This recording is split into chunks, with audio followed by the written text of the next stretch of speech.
Channel. നമ്മുടെ movie review ചാനലിൻ്റെ second എപ്പിസോഡാണ് ഞങ്ങൾ ഇവിടുന്ന് ചെയ്യുന്നത്. ഇന്ന് നമ്മൾ ചെയ്യാൻ പോകുന്ന മൂവി കണ്ണാടിപ്പറമ്പിലെ കല്യാണാലോചന. ഇത് യൂട്യൂബിൽ മാത്രമേ ഉള്ളൂ. OTT തിയേറ്റർ പ്ലാറ്റ്ഫോമുകളിൽ ഇറങ്ങാതെ അതിൻ്റെ നിർമ്മാതാവും ഡയറക്ടറും പരിശ്രമിച്ചിട്ടും യൂട്യൂബിൽ മാത്രം ഓൺലൈനായിട്ട് 1 മില്യൺ വ്യൂസ് റീച്ച് ചെയ്ത മൂവിയെ പറ്റിയാണ് ഞങ്ങൾ സംസാരിക്കാൻ പോകുന്നത്. Welcome back Jian, Jerry and Jebin to the show. Jebin, movie ഇഷ്ടപ്പെട്ടോ? കണ്ണാടിപ്പറമ്പിലെ കല്യാണം എന്ത് തോന്നുന്നു? ഫ്രാങ്ക്ലി പറയുകയാണെങ്കിൽ പടം ഇഷ്ടപ്പെട്ടു. എന്താ പറയുന്നത്, തമ്മില് ഭേദം ചില നമ്മുടെ സ്ക്രീനിൽ ഇറങ്ങുന്ന ചില പടങ്ങളിൽ വെച്ച് കമ്പയർ ചെയ്ത് നോക്കുമ്പോൾ വളരെ ഭംഗിയായിട്ട് അത് ചെയ്തിട്ടുണ്ട്. പിന്നെ ഒത്തിരി ലിമിറ്റേഷൻസിനകത്ത് ചെയ്തൊരു പടം ആകുമ്പോഴത്തേന് അതിൻ്റെതായ കുറച്ച് കുറവുകളുണ്ട്. പിന്നെ നമ്മൾ OTTയിലും അല്ല, യൂട്യൂബിൽ ആ ഒരു പടം ഇത് ഇപ്പം നമുക്ക് പ്രൊഡക്ഷനിൽ എത്രത്തോളം അതിന് അവർക്ക് ഹെൽപ്ഫുൾ ആണെന്നൊന്നും അറിയത്തില്ല. പക്ഷേ ഒരു യൂട്യൂബിൽ റിലീസ് ചെയ്തുകൊണ്ട് അവർക്കിപ്പോൾ എത്ര മെച്ചം കിട്ടുമെന്നൊന്നും അറിയത്തില്ല. കാരണം ഒരു OTT എടുക്കുവാണെങ്കിൽ അതിന് ഇത്രത്തോളം മാർജിൻ വരും. അല്ലെങ്കിൽ ഒരു ബിഗ് സ്ക്രീൻ ആണെങ്കിൽ അല്ലെങ്കിൽ ഒരു സാറ്റലൈറ്റിൽ പോവുകയാണെങ്കിൽ ആ ഒരു ഇതുണ്ടാവും എന്നുള്ള ഇതുണ്ട്. പക്ഷെ എന്നാലും പടം നല്ലൊരു പടം. ഒരു നമ്മുടെ നാട്ടിൽ നടക്കുന്ന ഒരു ഒരു സ്റ്റോറി, പക്ഷെ അത് വളരെ ഭംഗിയായിട്ട് ചെയ്തിട്ടുണ്ട്. വലിയ കാസ്റ്റിംഗ് ഒന്നും ഇല്ലാതെ വളരെ ഭംഗിയായിട്ട് ചെയ്തതെന്നാണ് എൻ്റെ ഒരു അഭിപ്രായം. നമുക്ക് ജെറിയോട്ട് പോയി കഴിഞ്ഞാൽ, ജെറി, താങ്കളുടെ അഭിപ്രായം എന്താണ്? മൂവി ഇഷ്ടപ്പെട്ടോ? മൂവി ഇഷ്ടപ്പെട്ടോ എന്ന് ചോദിച്ചാൽ ഒരു ഓണസ്റ്റ് ഒപ്പീനിയൻ പറയുകയാണെങ്കിൽ ഇറ്റ്സ് ഓക്കെ മൂവി. അതില് എനിക്ക് ഈ പറയുന്നതൊക്കെ അത്ര വലിയ എന്താ പറയുന്നത്, ഒരു എക്സ്ട്രാ ഓർഡിനറി ആയിട്ടൊന്നും ഫീൽ ചെയ്തില്ല. It's A good movie. അവരുടെ ലിമിറ്റേഷൻസ് വെച്ച് അവർ ചെയ്തു. But at the same time എന്താ പറയുന്നത് എല്ലാവരും ഇത് കാണണം, അല്ലെങ്കിൽ ഇതൊരു എക്സ്ട്രാ ഓർഡിനറി മൂവിയാണ്, വണ്ടർഫുൾ സ്റ്റോറി ലൈൻ ആണെങ്കിൽ തന്നെ നമുക്ക് എല്ലാവർക്കും അറിയാവുന്ന ഒരു സ്റ്റോറി ലൈനാണ്. അപ്പം എന്താ പറയുന്നത്, ഒരു അങ്ങനത്തെ ഒരു സ്റ്റോറി വരുമ്പോൾ നമുക്കത് ഞാൻ കണ്ടു, ഓക്കെ, അത്രേ എനിക്ക് പറയാനുള്ളൂ. നമ്മുടെ നാട്ടിൻപുറത്ത് നടക്കുന്ന ഒരു സംഭവമാണ്. നാട്ടിൻപുറം കാണാനും എന്താ പറയുന്നത്, അതിന്റെ ആൾക്കാരുടെ ഓരോ ക്യാരക്ടേഴ്സും അതൊക്കെ കാണിച്ചിട്ടുണ്ട്. ഇത് അല്ലാതെ നമ്മൾ ഇതിനു മുമ്പ് കണ്ടിട്ടുണ്ട് പല പടങ്ങളിലും. അപ്പം പേഴ്സണലി എനിക്കതൊരു എക്സ്ട്രാ ഓർഡിനറി ആയിട്ട് എനിക്ക് ഫീൽ ചെയ്തില്ല. It's A good movie. ചിലവർക്ക് അത് വേറൊരു ഒപ്പീനിയൻ ആയിരിക്കും. പക്ഷെ എൻ്റെ personal opinion it's okay movie. I think that's a genuine one, അല്ലേ? ഹോണസ്റ്റ്ലി പറയുന്നത് പറഞ്ഞു. അപ്പം ജിയാൻ, ഈ ഗ്രൂപ്പിൽ ജിയാനാണ് ആദ്യം മൂവി കണ്ടത്. ജിയാൻ ആണ് ഞങ്ങളോട് പറഞ്ഞതെങ്കിൽ മൂവി വന്നിട്ടുണ്ട്. ഇതാണ് മൂവി. അപ്പം ജിയാൻ, താങ്കൾ വളരെ പോസിറ്റീവാണ് പറഞ്ഞത്. എന്തുകൊണ്ടാണ് അങ്ങനെ ഒരു ഒപ്പീനിയൻ വരാനുള്ള കാരണം? ശരിക്കും എൻ്റെ വൈഫാണ് ആദ്യമായി മൂവിയെ കുറിച്ച് പറഞ്ഞത്. അപ്പോൾ ഞങ്ങൾ പുറകിലോട്ട് യൂട്യൂബിൽ വന്നു കഴിഞ്ഞാൽ ആദ്യം തന്നെ മുതൽ സ്റ്റാർട്ട് ചെയ്ത് തുടങ്ങി. അപ്പോഴേനാണ് നമ്മുടെ നാട്ടിൽ നടക്കുന്ന ഓരോ കാര്യങ്ങൾ, അത് ചെറുതാണെങ്കിലും വലുതാണെങ്കിലും അതിൽ പ്രത്യേകിച്ച് ഗ്രാമങ്ങളിൽ നടക്കുന്ന ഓരോ കാര്യങ്ങൾ, ചെറിയ ചെറിയ കാര്യങ്ങളാണ് അത് പോസിറ്റീവ് രീതിയിൽ കൊണ്ടുവന്നു ആ പടത്തിൽ. അപ്പോൾ വലിയ പടമല്ല പറയാം, നമുക്ക് എന്താ സംഭവിക്കുന്നതെന്ന് അറിയാം ആ പടത്തിൽ. പക്ഷെ ഞാൻ പ്രത്യേകം പറഞ്ഞു കഴിഞ്ഞാൽ കുറേ നാളുകൾക്ക് ശേഷമാണ് ആദ്യമായിട്ട് ഉറങ്ങാതെ പടം കാണുന്നത്. അപ്പോൾ മനസ്സിലാകാതെ നല്ല പടമാണ്. എനിക്ക് നന്നായിട്ട് ഇഷ്ടപ്പെട്ടു. ആദ്യം മുതൽ അവസാനം വരെ ഞാൻ എൻജോയ് ചെയ്തു. സ്റ്റാർ കാസ്റ്റ് ആരെയുമാരില്ല, അപ്പൊ അറിയപ്പെടുന്ന ആൾക്കാർ ആരും തന്നെ അതിലില്ലല്ലേ? ചിത്ര നായർ അല്ല, അതിന് മുന്നേ ഇവർ ഈ പടം കണ്ടിട്ടില്ല. എനിക്ക് ഞാൻ 2013 UK എത്തുന്നത്. അതുവരെ നാട്ടിൻപുറത്ത് തന്നെ താമസിച്ച ഒരു വ്യക്തിയാണ്. അപ്പം നാട്ടിൻപുറത്ത് നടക്കുന്ന ഓരോ സംഭവങ്ങൾ, അമ്പലപ്പറമ്പ്, പുഴ, നമ്മുടെ കൂട്ടുകാർ, ബേക്കറി, ഇതെല്ലാം റിലേറ്റ് ചെയ്യാൻ പറ്റും. നമ്മൾ ഈവനിങ്ങിൽ പോയി നമ്മുടെ കൂട്ടുകാരോട് സംസാരിക്കുന്നു. അപ്പൊ അവര് പറയുന്ന കാര്യങ്ങള്, അപ്പൊ അവന്റെ ചേട്ടൻ കല്യാണാലോചനയ്ക്ക് പോകുന്നു, അനിയന് ഓൾറെഡി ഗേൾഫ്രണ്ട് ഉണ്ട്. ഇങ്ങനെയുള്ള പല ക്യാരക്ടേഴ്സും നമുക്ക് റിലേറ്റ് ചെയ്യാൻ പറ്റും. അങ്ങനെ നോക്കുമ്പോഴത്തേനും it's like a movie which can relate ourself. നമ്മളവിടുന്ന് പോകുന്ന UK എത്തിക്കഴിയുമ്പോൾ നമ്മൾ differently move on from that. But ഇങ്ങനെ സിനിമ 10-12 വർഷങ്ങൾക്ക് ശേഷം വരുമ്പോഴത്തേനും we will go back into that time, അല്ലേ? നമുക്ക് അത് പല ക്യാരക്ടേഴ്സും എനിക്ക് റിലേറ്റ് ചെയ്യാൻ പറ്റി എന്നുള്ളതാണ്. ഞാൻ മൂവിയെ പറ്റി അതൊന്നും പറയുന്നില്ല, സ്റ്റോറി അതല്ല. അതില് വേറെ കാര്യം എനിക്ക് പറയാനുള്ളത്, നമ്മള് ഈ അവിടെ നിന്ന് പോരുന്ന ആ ഒരു കൊല്ലങ്ങളും ഇപ്പോഴും അതേ കാര്യങ്ങൾ നമ്മുടെ നാട്ടിൽ ഇത് നടക്കുന്നുണ്ട്. അതാണ് ഇപ്പോഴും ആ ഒരു മൂവിയിലൂടെ ഇപ്പോഴും തന്നെ അത് വന്നുകൊണ്ടിരിക്കുന്നത്. കാരണം ആൾക്കാർക്ക് ഇപ്പോഴും റിലേറ്റ് ചെയ്ത ആൾക്കാർ ഇത് 1 മില്യൺ വ്യൂസ് കണ്ടിട്ട് ആൾക്കാർക്ക് ഇഷ്ടപ്പെടുന്നത് ഇന്നും നാട്ടില് ഫേസ് ചെയ്യുന്ന ഒരു കാര്യം. ഒരാള് പെണ്ണ് കാണാൻ പോകുമ്പോൾ ഫേസ് ചെയ്യുന്ന ഒരു കാര്യങ്ങൾ, അല്ലെ ആൾക്കാർ ചോദിക്കുന്ന ഓരോ കാര്യങ്ങൾ, അതിന് ഡിമാൻഡ് വെക്കുന്ന ഓരോ കാര്യങ്ങൾ, അതെല്ലാം ഇപ്പോഴും അത് നാട്ടിൽ നടക്കുന്ന ഒരു കാര്യങ്ങളാണ്. അപ്പം അത് ഈ എന്നാ തെമ്മാടിത്തരാണേലും സർക്കാർ ജോലി ഉണ്ടെങ്കിൽ മതി എന്ന് പറയുന്ന ഒരു ഇതിലേക്കാണ് ഇപ്പോഴും നാട്ടിൽ നടക്കുന്ന ഒരു കാര്യം. അത് സർക്കാർ ഉദ്യോഗസ്ഥർ എന്ത് കാണിച്ചാലും കുഴപ്പമില്ല. ഇപ്പൊ ഒത്തിരി പേർക്ക് അനുഭവങ്ങളുണ്ട്. സർക്കാർ ഉദ്യോഗസ്ഥർക്ക് കെട്ടിച്ചു കൊടുത്തിട്ട് അനുഭവം വന്ന ഒത്തിരി മാതാപിതാക്കളുണ്ട് ഇപ്പൊ നാട്ടില്. അപ്പൊ അത് ആ ഒരു ഇത് വെച്ച് നോക്കുമ്പോഴത്തേന് അതെല്ലാം ചൂണ്ടിക്കാണിക്കേണ്ട കുറച്ച് വ്യക്തത വരുത്തിയിട്ടുണ്ട് ഈ ഒരു പടത്തിൽ. അതിന് അവര് നന്നായിട്ട് ശ്രമിച്ചിട്ടുണ്ട്. ആ പോയിന്റ് എനിക്ക് ഇഷ്ടപ്പെട്ടു. കാരണം ഈ 12 വർഷമായിട്ട് നമ്മൾ ജനറൽ കൂടുതലായിട്ട് UK-ലായിട്ടും എനിക്കത് അറിഞ്ഞൂടാ ഇപ്പോഴത്തെ സിറ്റുവേഷൻ നാട്ടിൽ.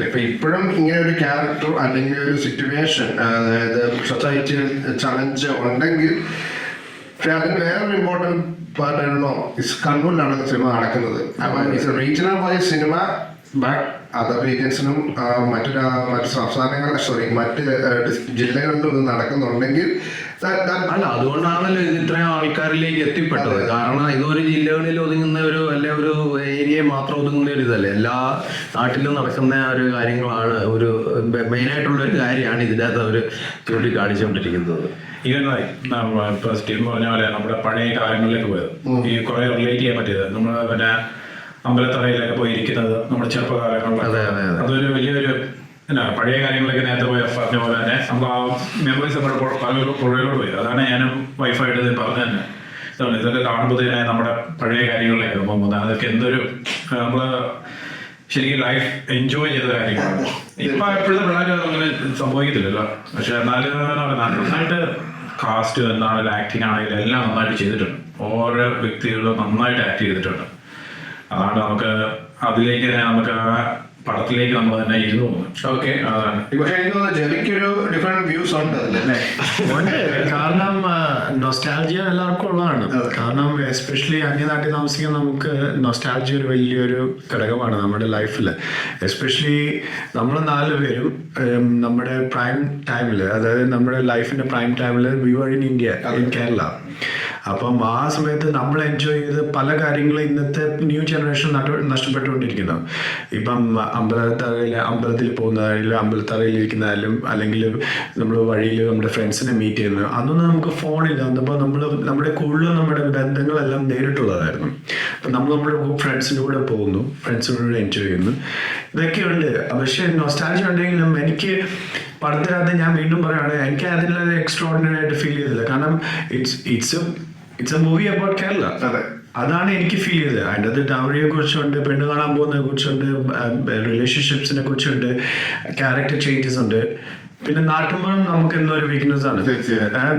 ഞാൻ വീണ്ടും പഴയ ഒന്നുകൂടെ പറയുവാണെങ്കിൽ, നമ്മൾ ഇവിടെ UK-ൽ താമസിക്കുന്ന നമുക്ക് നാട്ടുമ്പുറം എന്നൊരു വീക്ക്നെസ് ആണ്. പക്ഷെ നമ്മൾ ഇനി വരുന്ന ജനറേഷൻ അത് ഉണ്ടായിക്കൊള്ളുന്നില്ല. അപ്പം ആ ഒരു പോയിന്റിൽ നമ്മൾ ഈ മൂവി കാണുമ്പോൾ ഓക്കെ ഇറ്റ്സ് ഗുഡ്. അപ്പം കണ്ണൂരിൽ നിന്നുള്ളവർക്കാണെങ്കിൽ എസ്പെഷ്യലി തോന്നും. ഇപ്പം നമ്മളൊക്കെ കോട്ടയംകാരാണ്, നമുക്ക് കോട്ടയത്തിനെ കുറിച്ച് ഏത് മൂവി വന്നാലും നമുക്ക് ആ നൊസ്റ്റാൾജിയ ഉള്ളതാണ്. അപ്പം അങ്ങനത്തെ കുറെ മൂവീസ് ഉണ്ട്, നമ്മള് പഴയ കാര്യങ്ങൾ കാണിക്കുന്ന കുറെ മൂവീസ് ഉണ്ട്.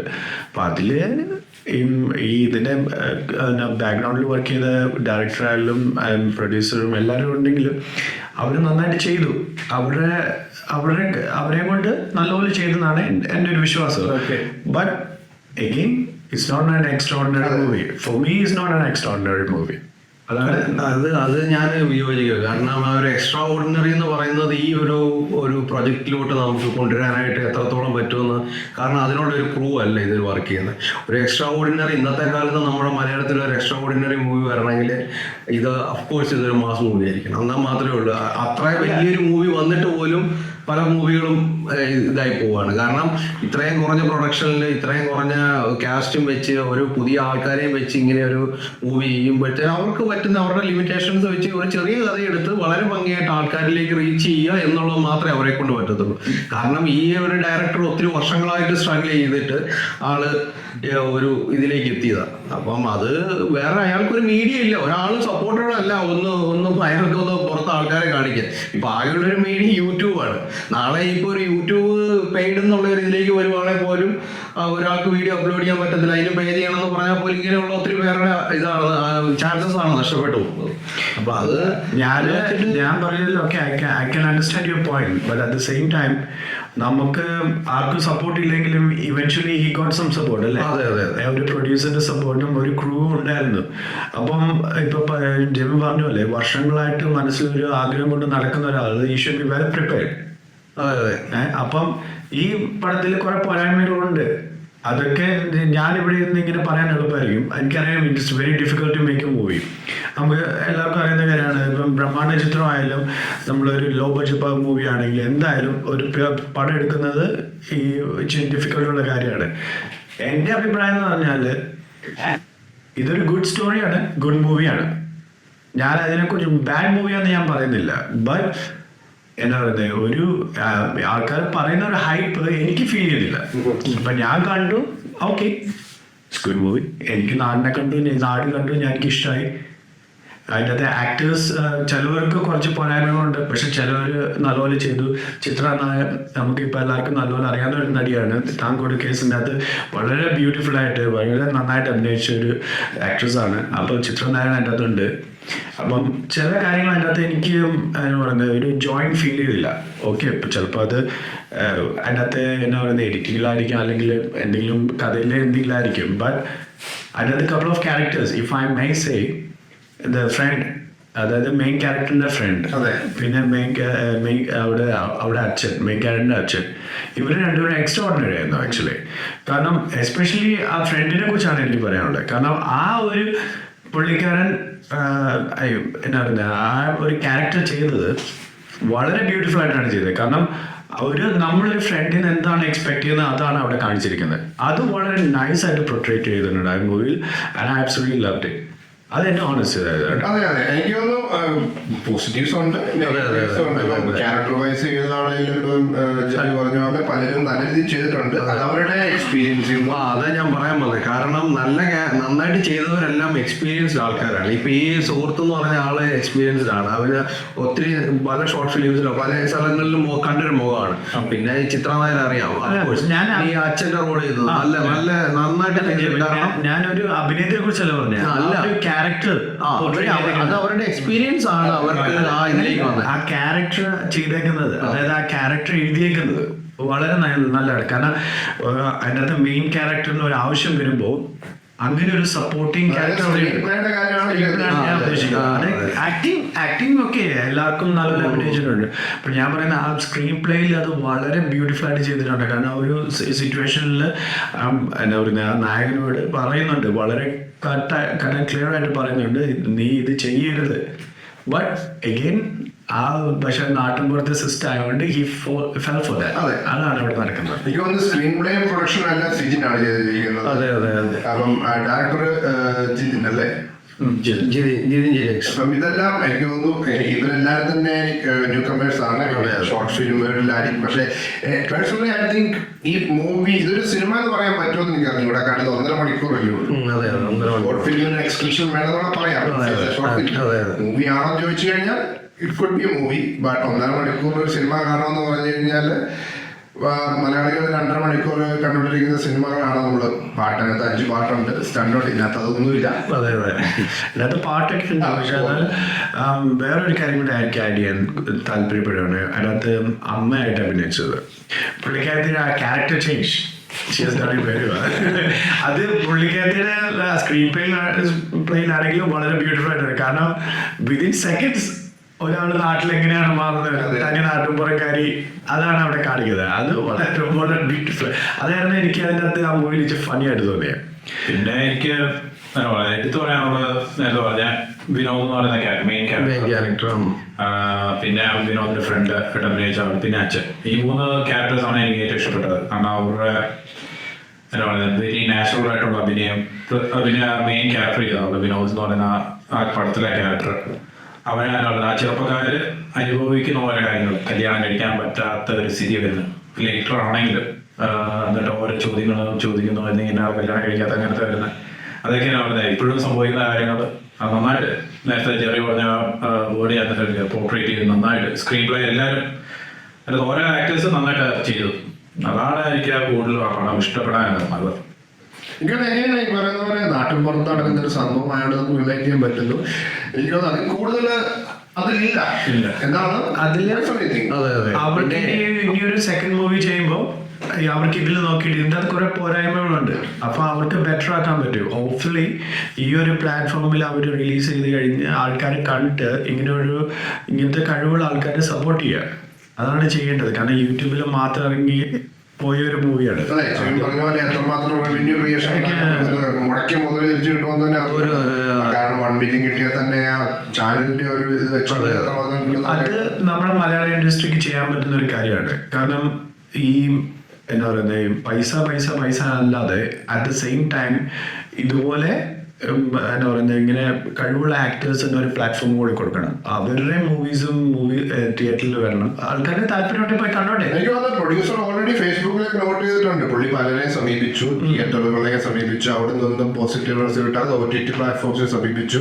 അവിടെ താരമൂല്യം ഇല്ലാത്തത് കൊണ്ട് ആ ഒരു തോട്ട് പ്രോസസ് മാറണം. കാരണം നമുക്ക് എന്താ പറയുന്നത് ഇപ്പം നമ്മള് വേറെ രീതിയിൽ പറയാം, ബ്രഹ്മാണ്ഡ ചിത്രം വേണം, അറ്റ് ദ സെയിം ടൈം ഇതുപോലെ സ്റ്റോറി വാല്യൂ ഉള്ള എന്താ പറയുന്നത് ഫിലിംസും വേണം. അപ്പൊ ഇപ്പൊ നമ്മുടെ പ്രേക്ഷകർ ഇവോൾവിംഗ് ആയിട്ട് വന്നോണ്ടിരിക്കും. അവരും പല ആഗ്രഹങ്ങളാണ് അക്സെപ്റ്റ് ചെയ്യുന്നുണ്ട്. അപ്പം നമ്മുടെ ഇപ്പോഴത്തെ ജനറേഷൻ ആണെങ്കിൽ അത് അക്സെപ്റ്റ് ചെയ്യാൻ പറ്റും. ഇപ്പോഴത്തെ ആൾക്കാർക്ക് ഒരു എന്താ പറയുന്നത് തിയേറ്ററിൽ പോയി ഒരു പടം കാണുമ്പം അവര് ഇന്ന ആളുകളൊന്നല്ല അവർ നോക്കുന്നത്. നല്ലൊരു സ്റ്റോറി ആണെങ്കിൽ ആരും എവിടെ വേണമെങ്കിലും പോയി കാണും. അപ്പം അതുകൊണ്ട് മലയാള ഇൻഡസ്ട്രിക്ക് ഗുണമേ വരുള്ളൂ. പക്ഷെ അത് അതിന് തയ്യാറായ ഒരു പ്രൊഡ്യൂസർ ഉണ്ടാകണം. ഒരു ഡയറക്ടർ പുതിയൊരു ഡയറക്ടർ വരുക, അപ്പൊ അയാളെ സപ്പോർട്ട് ചെയ്യാനായിട്ട് ഒരു പ്രൊഡ്യൂസർ ഉണ്ടാണ്. ഇപ്പൊ നമ്മുടെ ഇൻഡസ്ട്രിയിൽ പുതിയൊരു ഡയറക്ടർ വരുന്നുണ്ടെങ്കിൽ അയാളെ വർഷങ്ങളായിട്ട് അറിയാവുന്ന ഒരു പ്രൊഡ്യൂസർ ആയിരിക്കും അയാളെ സപ്പോർട്ട് ചെയ്യുന്നത് ഫസ്റ്റ് മൂവിക്ക് എപ്പോഴും. ഇതിപ്പോ ഇങ്ങനെ ആൾക്ക് സപ്പോർട്ട് ചെയ്യാനായിട്ട് ഒരു ഇതേ കിട്ടിയുള്ളൂ. അയാളുടെ പറ്റുന്ന ഒരു പ്രൊഡക്ഷൻ വെച്ചിട്ടാണ്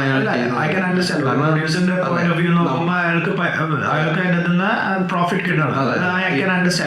ഞാൻ പറയുന്നത് അത് നമ്മുടെ ഇൻഡസ്ട്രി തന്നെ അതിന് ഹെൽപ്പ് ചെയ്യാൻ പറ്റുമെന്നാണ് തോന്നുന്നത്. കാരണം ഇച്ചിരി എൻകറേജ്മെന്റ് അല്ല ഈ പ്രൊഡ്യൂസേഴ്സ് അസോസിയേഷൻ എന്നൊക്കെ പറഞ്ഞുകൊണ്ട് അവര് ഇങ്ങനെയുള്ള കുറച്ച് പുതിയ ആർട്ടിസ്റ്റുകളെ സപ്പോർട്ട് ചെയ്യാനായിട്ട് അവരുടെ പരിധിയുണ്ടെന്ന് എനിക്ക് തോന്നുന്നു. കാരണം ഷോർട്ട് ഫിലിം എടുക്കുന്ന എത്രയോ പേര് ഇതുകൂടി സ്റ്റോറികളുമായിട്ട് പല പ്രൊഡ്യൂസേഴ്സിനെ ഡെയിലി സമീപിക്കുന്നുണ്ട്. അവരെല്ലാരെയും ഡേറ്റും കൊടുത്ത് പൈസയും കൊടുത്ത് വിട്ട് കഴിഞ്ഞാൽ it's not going to work. അതെ ഡെഫിനറ്റ്ലി. ബട്ട് ഞാൻ പറഞ്ഞ ഇതുപോലെ അല്ല, ഒരു പക്ഷേ ഇനി ഇപ്പൊ ഇദ്ദേഹം പ്രൂവ് ചെയ്തു, ഇനിയിപ്പോ അടുത്തൊരു മൂവി എടുക്കാൻ ഇദ്ദേഹത്തിന് ചിലപ്പോൾ ഒരു പക്ഷേ ഒരു പ്രൊഡ്യൂസറെ ഫൈൻഡ് ചെയ്യാനായിട്ട് കുറച്ച് എളുപ്പമായിരിക്കും.